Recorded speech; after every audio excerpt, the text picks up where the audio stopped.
Oke, saya awali. Assalamualaikum warahmatullahi wabarakatuh. Salam sejahtera untuk kita semua. Gimana kabar-kabar kalian yang ada di rumah? Semoga kabar kalian selalu baik-baik saja. Dan untuk yang sedang sakit, semoga cepat-cepat diberi kesehatan, kesembuhan, biar kalian bisa melakukan kegiatannya seperti biasanya lagi, seperti sedia kala. Oke, pada saat ini saya akan mengasihkan kalian materi yang berjudul tentang potensi diri remaja. Apa sih potensi diri itu? Bahwa pada pengertian potensi diri ada beberapa pakar yang membahas tentang pengertian potensi diri. Namun di sini saya mengambil dua pakar atau ilmuwan yang membahas pengertian tersebut. Yang pertama ada Winoyo. Beliau berpendapat bahwa potensi memiliki arti kemampuan dasar dan dari seseorang yang masih terpendam dan menunggu untuk dimunculkan menjadi sebuah kekuatan yang nyata. Jadi nih, menurut beliau, potensi itu sebuah kemampuan, kekuatan, baik yang sudah terwujud maupun yang belum terwujud. Namun, belum sepenuhnya dapat terlihat ataupun dapat dipergunakan secara maksimal. Kemudian di sini juga ada pandangan menurut Majdi. Pendapat beliau tentang potensi adalah sebuah kemampuan yang masih bisa dikembangkan lebih baik lagi. Secara sederhana, potensi merupakan kemampuan terpendam yang masih perlu untuk dikembangkan. Jadi potensi diri itu memang letaknya tuh terpendam, belum bisa langsung terlihat oleh kita. Kita harus mengasah terlebih dahulu kemampuan yang kita punya itu apa, agar kita bisa mengetahui potensi yang kita miliki. Dari pengertian tersebut, di sini saya juga mempunyai macam-macam potensi diri. Di sini ada anak panah 5, berarti macam-macamnya juga ada 5.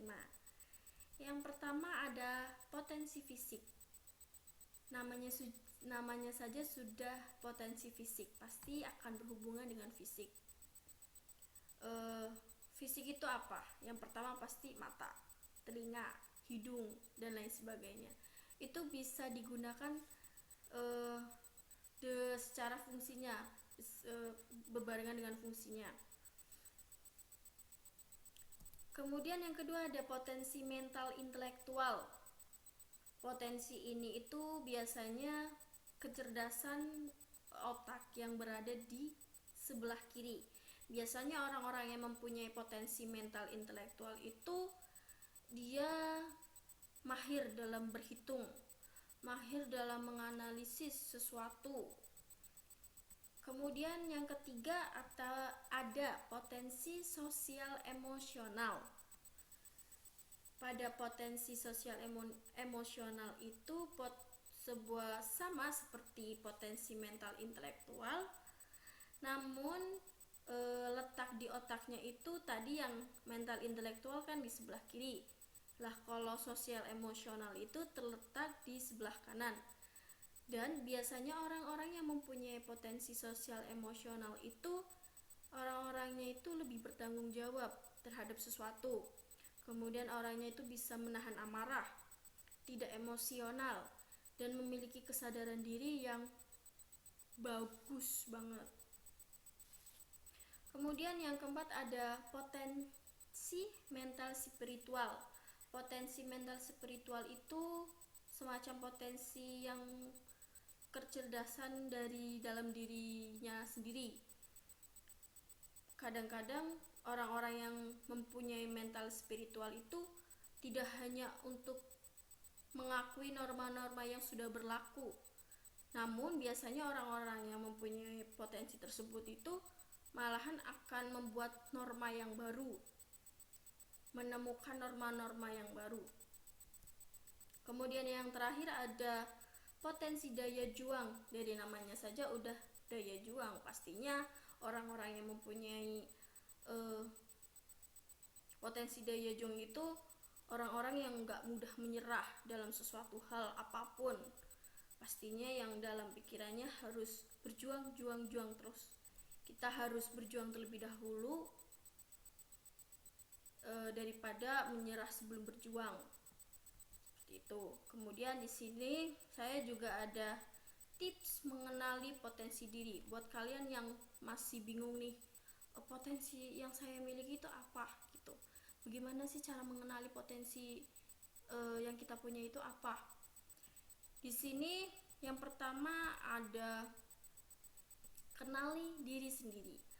Pada tips kenali diri sendiri ini, coba kalian buat list daftar pertanyaan yang berisikan apa yang membuat kalian bahagia. Kemudian yang kedua, apa yang kalian inginkan dalam kehidupan kalian. Kemudian yang ketiga, apa kekuatan atau kemampuan yang kalian punya itu apa sebenarnya. Yang kalian tahu saja terlebih dahulu, jangan yang terlalu berat-berat. Kemudian yang keempat,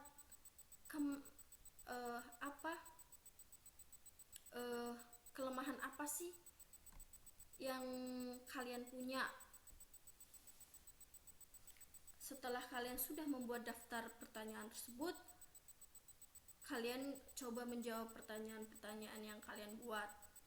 Kalau kalian kesusahan untuk menjawabnya, kalian bisa meminta tolong kepada orang tua kalian, kakak kalian, atau teman kalian, sahabat kalian yang intinya yang dekat dengan kalian, dan mereka itu melihat apa yang kalian sukai, mengetahui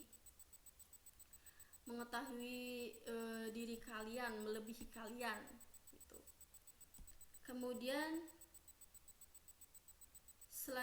tips selanjutnya ada tentukan tujuan hidup.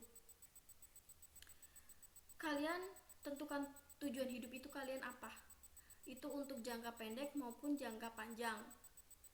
Namun dalam menentukan tujuan hidup kalian itu harus berpikir secara realistis.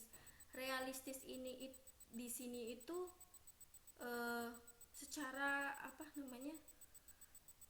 menentukan tujuan sesuai dengan kemampuan yang kalian punya. Contohnya nih, ada suatu perlombaan.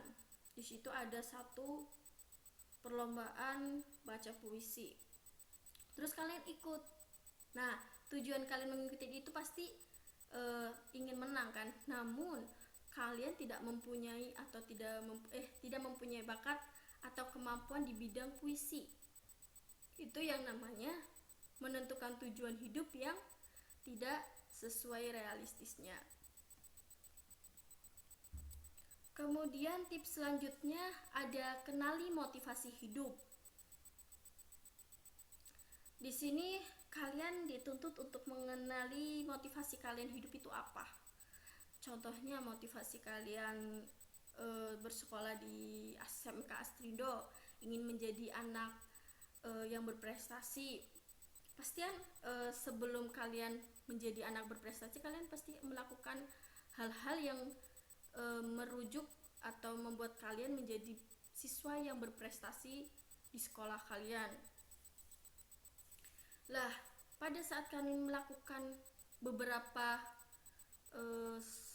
tindakan untuk mewujudkan motivasi tersebut, pasti kalian akan lebih kuat, akan lebih lebih ada dorongan lah, karena kalian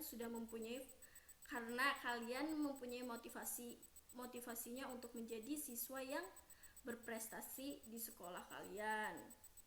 Kemudian yang keempat, hilangkan negative thinking. Nih buat kalian-kalian yang suka berpikiran negatif terus, sebisa mungkin kalian hilangkan, kalian buanglah pikiran-pikiran negatif itu, karena pikiran-pikiran negatif itu bisa menghambat langkah kalian untuk maju ke depan, karena di situ kalian akan berpikirnya itu nanti kalau semisal ada ini tuh gimana ya, gimana kayak gitu. Kalian harus positive thinking. Dalam melakukan sesuatu kita harus positive thinking terlebih dahulu agar kedepannya itu lebih baik. Kemudian di sini juga ada jangan mengadili diri sendiri. Maksudnya jangan mengadili diri sendiri itu untuk orang-orang atau manusia-manusia yang terlalu menyesali kejadian yang sudah berlalu. Itu jangan terlalu menyesali ya. Kita boleh menyesal terhadap sesuatu yang istilahnya bisa dikatakan mengecewakan, tapi kita jangan dijadikan untuk setiap saat kita menyesali, intinya menyesal teruslah. Jangan seperti itu. Harusnya kita harus bisa menjadikan itu sebuah pelajaran agar kita tidak mengalami penyesalan itu kembali. Kemudian di sini saya ada juga faktor-faktor yang membuat potensi diri tergali. Yang pastinya yang pertama itu percaya diri. Itu percaya diri sangat-sangat faktor yang penting untuk membuat potensi diri itu tergali. Karena dari percaya diri itu pasti orang akan lebih lebih cepat mengenali kemampuannya sendiri, potensi yang dimiliki sendiri. Kemudian yang kedua ada hobi dan minat. Kemudian yang terakhir juga ada pergaulan. Itu faktor-faktor yang mempengaruhi potensi diri tergali. Kemudian sudah sampai situ,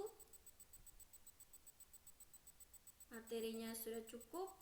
Kalau semisal kalian ada yang ingin ditanyakan bisa lewat komen, dan apabila ada yang kurang saya mohon maaf. Sekian dari saya,